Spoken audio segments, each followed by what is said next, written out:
Hello friends, welcome to my YouTube channel फटाफट general education. तो आज इस वीडियो में हम लोग डीएलएड प्रथम सेमेस्टर परीक्षा 2022 का सवाल पेपर देखेंगे।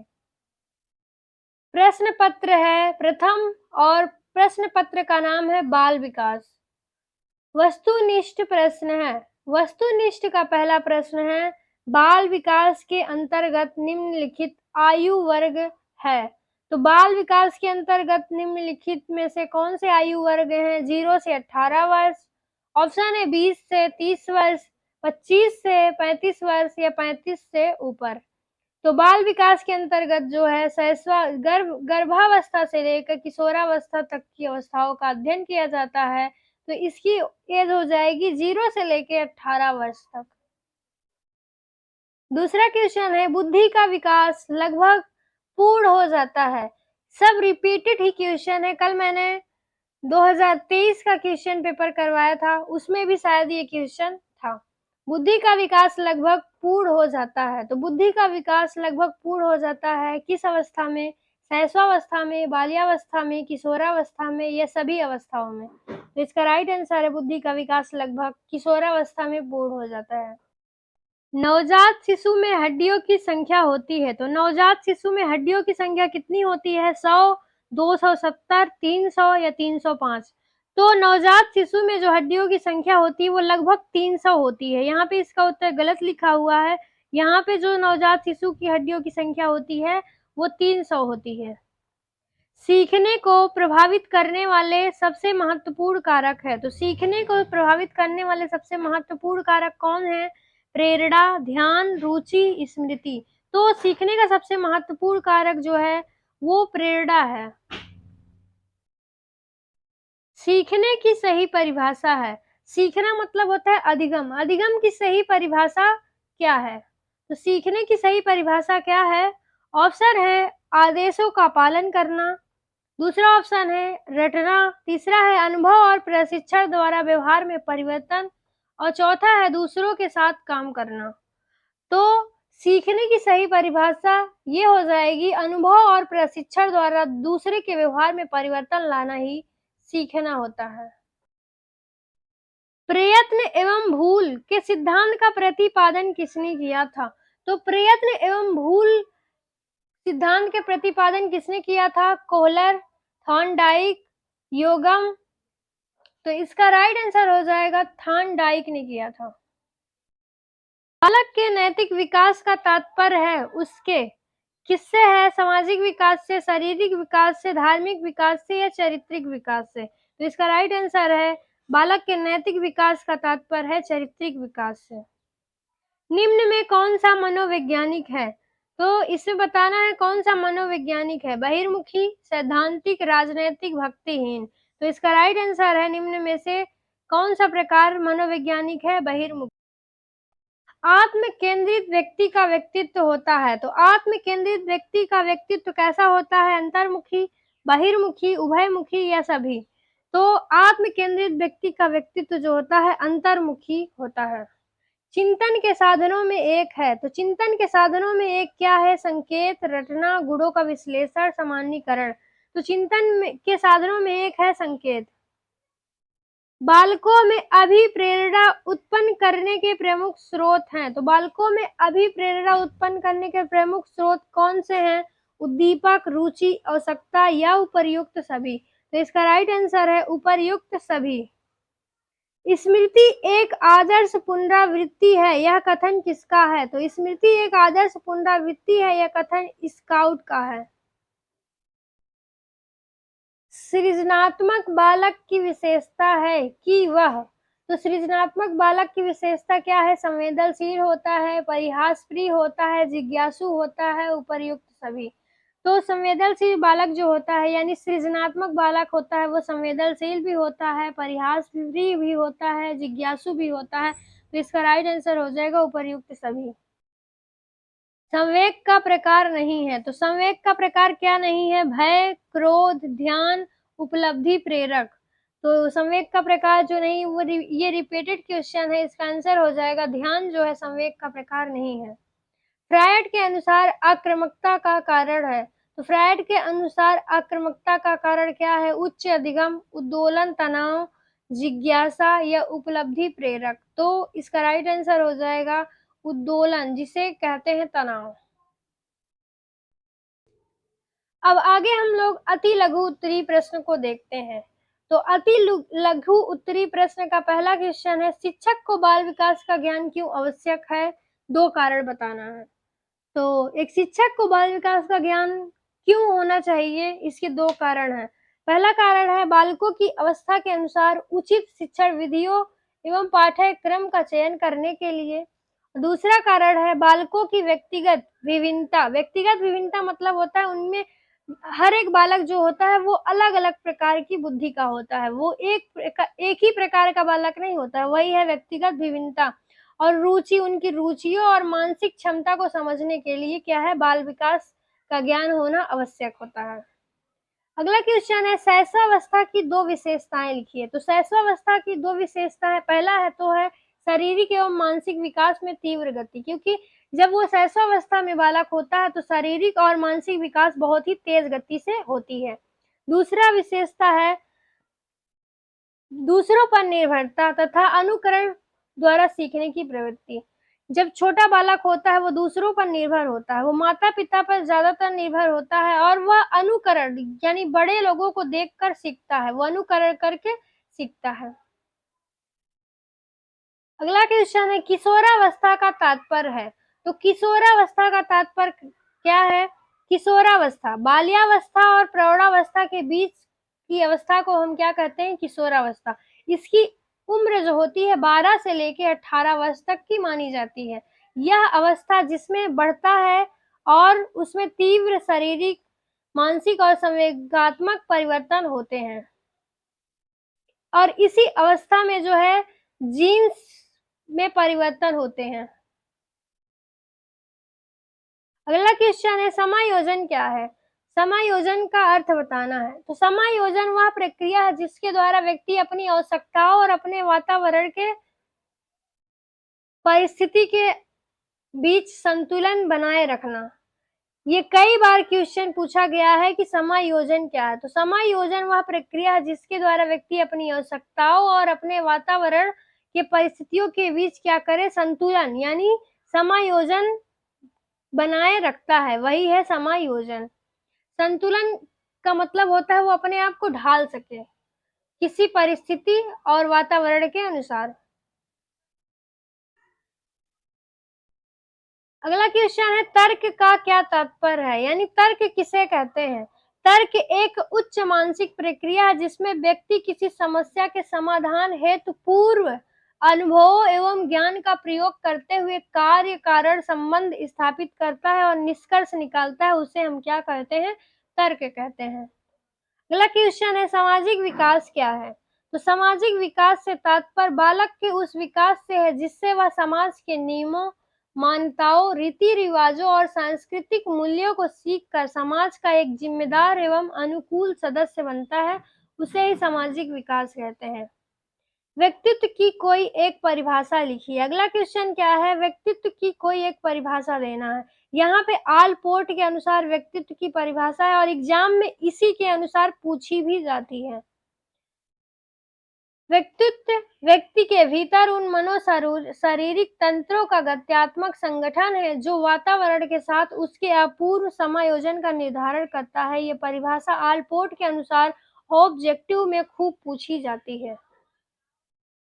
अगला क्वेश्चन है, आवाज में भारीपन किस अवस्था में आता है? तो आवाज में भारीपन जो होता है वो किशोरावस्था की उम्र में आता है। कल्पना से आप क्या समझते हैं? जब व्यक्ति प्रत्यक्ष वस्तुओं की अनुपस्थिति में उनके बारे में मन में ही चिंतन या मानसिक चित्र बनाता है, उसे ही कल्पना कहते हैं। यह पूर्व अनुभवों पर आधारित होती है। अगला क्वेश्चन है, अधिगम का अर्थ स्पष्ट करना है। अधिगम जिसे सीखना कहते हैं। अधिगम का अर्थ होता है सीखना। व्यवहार में अनुभव, अभ्यास और प्रशिक्षण के परिणाम स्वरूप आने वाले अपेक्षाकृत स्थायी परिवर्तन को अधिगम कहते हैं। और ये क्वेश्चन 2022 में ही ऑब्जेक्टिव में पूछा गया क्वेश्चन है। अगला क्वेश्चन है रुचि के भेद बताना है। रुचि के मुख्य रूप से दो भेद होते हैं। पहली रुचि है जन्मजात। जन्मजात जैसे भूख, प्यास, खेल आदि ये स्वाभाविक रुचि है।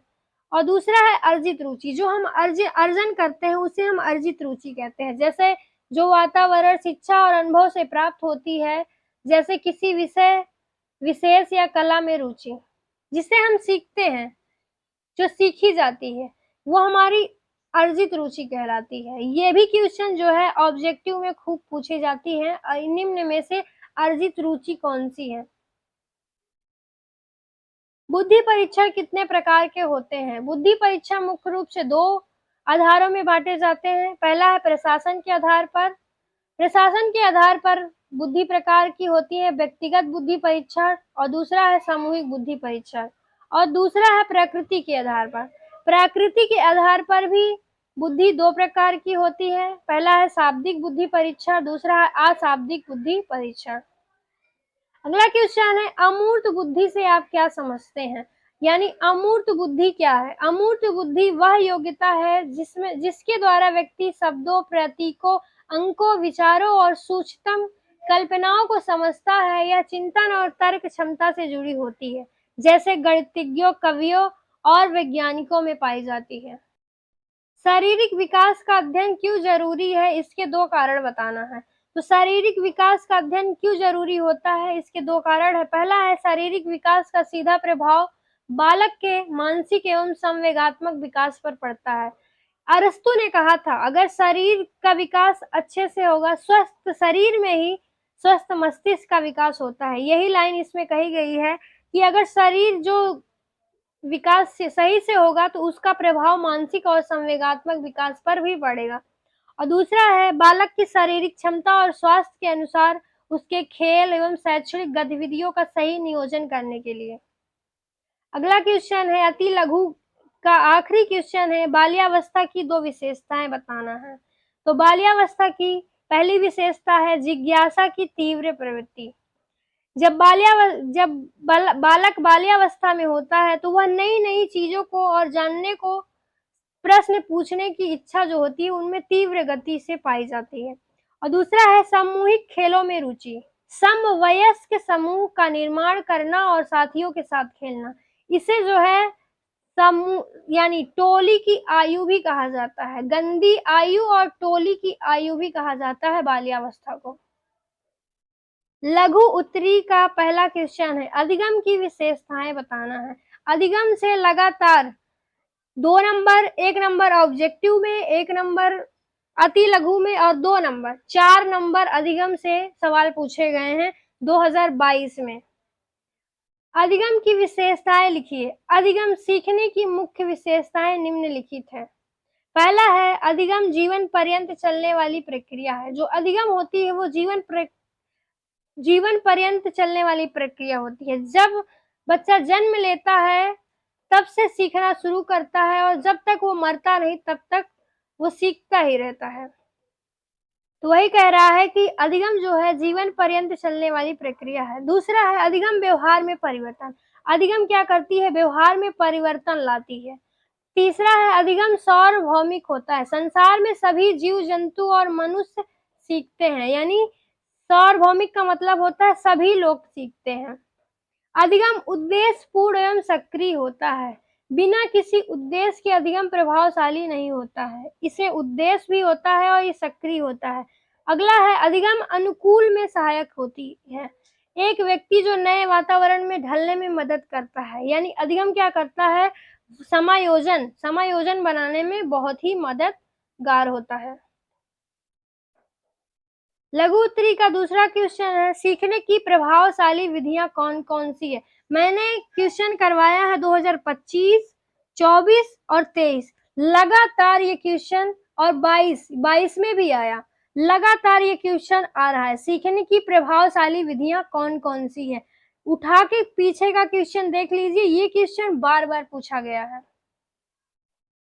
इसका उत्तर क्या है? बालकों को प्रभावकारी ढंग से सीखने की प्रमुख विधियां निम्नलिखित है। पहला है करके सीखना।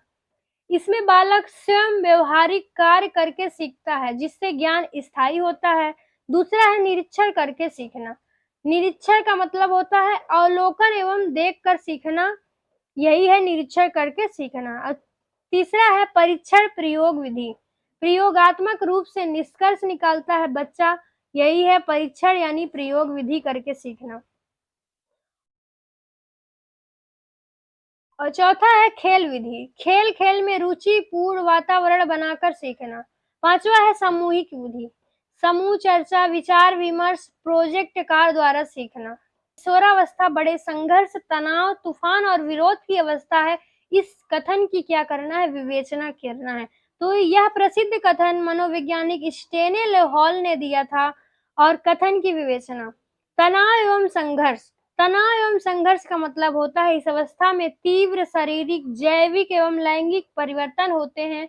बालक ना तो बच्चा रहता है और ना ही पूर्ण वयस्क बन पाता है, जिससे उसमें मानसिक अंतर्दत्त पैदा होता है। और दूसरा है तूफान एवं संवेगात्मक स्थिरता, संवेगों क्रोध प्रेम भय निराशा में बहुत अधिक उतार चढ़ाव आते हैं। और तीसरा है विरोध की भावना, किशोर अपनी स्वतंत्रता चाहते हैं, जब अभिभावक या शिक्षक उन पर अनुशासन लगाते हैं तो वह विद्रोह करने लगते हैं।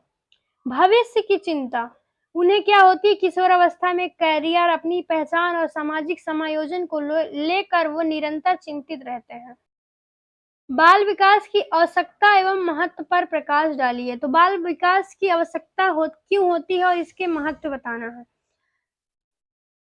बाल विकास का ज्ञान शिक्षकों अभिभावकों एवं समाज के लिए अत्यंत आवश्यक है।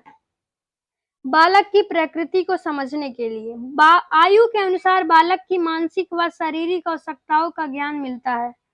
उपर्युक्त शिक्षण विधि का चयन करने के लिए बच्चे की रुचि क्षमता मानसिक स्तर के अनुसार उपयुक्त शिक्षण तकनीक चुनी जा सकती है। अगला है व्यक्तिगत विभिन्नता का ज्ञान होने के लिए प्रत्येक बालक अद्वितीय होता है यानी अलग प्रकार का होता है, इस अंतर को समझकर ही व्यक्तिगत मार्गदर्शन दिया जा सकता है। अगला है समस्यात्मक व्यवहार का समाधान करने के लिए बाल विकास की आवश्यकता होती है। बाल अपराध कुसमायोजन और संवेगात्मक समस्या को समय रहते दूर करने में उपयोगी होता है। अगला है सर्वांगीण विकास के लिए बाल विकास की आवश्यकता होती है। बालक के शारीरिक मानसिक सामाजिक एवं नैतिक विकास को सही दिशा देने में सहायक होती है। बाल किशोर के व्यवहार संबंधी समस्याओं का संक्षेप में उल्लेख कीजिए। यानी किशोरावस्था में बालकों में निम्नलिखित प्रमुख व्यवहार संबंधी समस्याएं देखी जाती है। पहला है स्वतंत्रता की आकांक्षा, बड़ों द्वारा दी जाने वाली सलाह या रोक टोक को अपनी स्वतंत्रता में बाधा मानने लगता है। यानी अगर जो बड़े बोल रहे हैं अगर वो रोक टोक करेंगे तो उन्हें अच्छा नहीं लगेगा, वो चाहते हैं कि मैं स्वतंत्र रहूं अपने मन का करूं। किशोरावस्था की उम्र में पहचान का संकट, मैं कौन हूँ और समाज में अपनी विशिष्ट पहचान बनाने की तीव्र चिंता होती है। इन्हें अपनी पहचान बनाने में बहुत ही अत्यंत तीव्र चिंतित रहते हैं। संवेगात्मक अस्थिरता, बात बात पर अत्यधिक भावुक क्रोधित या निराश हो जाते हैं। अगला है यौन संबंधी तनाव, शारीरिक परिवर्तनों के कारण मन में कौतूहल भ्रम और हिचकिचाहट होती है। मादक द्रव्यों कुसंगत का खतरा, साथियों के दबाव में गलत आदतों और व्यसनों की ओर आकर्षित होना। चिंतन का शिक्षा में क्या महत्व है। तो चिंतन का शिक्षा में क्या महत्व है, शिक्षा के क्षेत्र में चिंतन प्रक्रिया का विशेष महत्व है। पहला है समस्या समाधान में सहायक, चिंतन बालक को कठिनाइयों और तार्किक एवं व्यवहारिक हल ढूंढने योग्य बनाता है। अगला है रटने की आदत से मुक्ति, चिंतनशील बालक विषय वस्तु को रटने के बजाय उसके मूल अर्थ को समझता है। अगला है सृजनात्मकता का विकास, नए विचारों आविष्कारों और मौलिक चिंतन के लिए चिंतन आधारशील है। अगला है निर्णय क्षमता में वृद्धि, सही और गलत में भेद करने और स्वतंत्र निर्णय लेने की शक्ति विकसित करती है जो चिंतन होता है। मानसिक विकास के विभिन्न पक्षों के नाम लिखिए। मानसिक विकास के अंतर्गत निम्नलिखित प्रमुख पक्ष सम्मिलित है। पहला है संवेदना और प्रत्यक्षीकरण, दूसरा है ध्यान और रुचि, तीसरा है स्मृति और विस्मृति,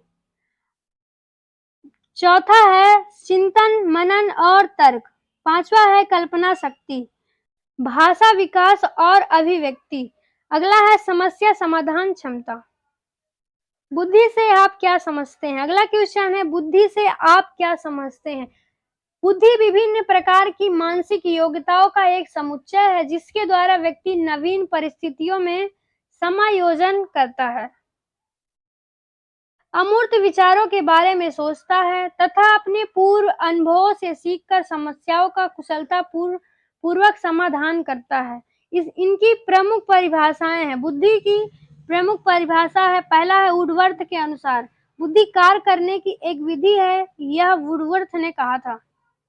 टर्मन के अनुसार बुद्धि अमूर्त विचारों के बारे में सोचने की एक योग्यता है, ये टर्मन ने कहा था। व्यक्तित्व मापन की कौन कौन सी विधियां हैं? ये क्वेश्चन भी खूब एग्जाम में पूछा गया है। व्यक्तित्व मापन की प्रमुख विधियों को 3 भागों में बांटा गया है। पहला है आत्मनिष्ठ या अप्रक्षेपी विधि। इसमें है आत्मकथा, साक्षात्कार, प्रश्नावली विधि। दूसरा है वस्तुनिष्ठ विधि, इसमें है अवलोकन विधि, समाज मिति विधि, निष्पादन परीक्षण। तीसरा है प्रक्षेपी विधि। प्रक्षेपी विधि में रोसा, स्याही, धब्बा, TAT, CAT। किसी एक का वर्णन करने के लिए बोला था, तो यहाँ साक्षात्कार विधि का वर्णन किया है।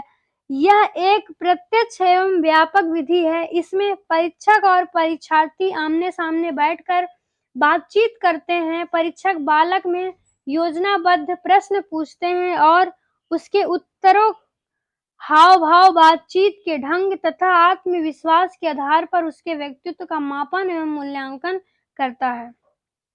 2022 का प्रश्न पत्र का आखिरी क्वेश्चन है वंशानुक्रम के नियमों का वर्णन कीजिए। वंशानुक्रम के प्रमुख नियम निम्नलिखित है। पहला है बीज कोश की निरंतरता का नियम। इस नियम के अनुसार माता पिता से मिलने वाले बीज कोश कभी नष्ट नहीं होते, बल्कि एक पीढ़ी से दूसरी पीढ़ी में हस्तांतरित होते हैं। यही है बीज कोश की निरंतरता का नियम। दूसरा नियम है समान से समान का नियम। बुद्धिमान माता पिता की संतान बुद्धिमान और मंद बुद्धि माता पिता की संतान मंद बुद्धि होती है। यही है समान से समान का नियम। तीसरा है विभिन्नता का नियम। संतान अपने माता पिता के बिल्कुल समान न होकर उनसे अलग होती है। यही है विभिन्नता का नियम। चौथा है प्रत्यागमन का नियम। संतान में माता पिता के ठीक विपरीत गुणों का पाया जाता है, जैसे विद्वान माता पिता की संतान का मंद बुद्धि होना।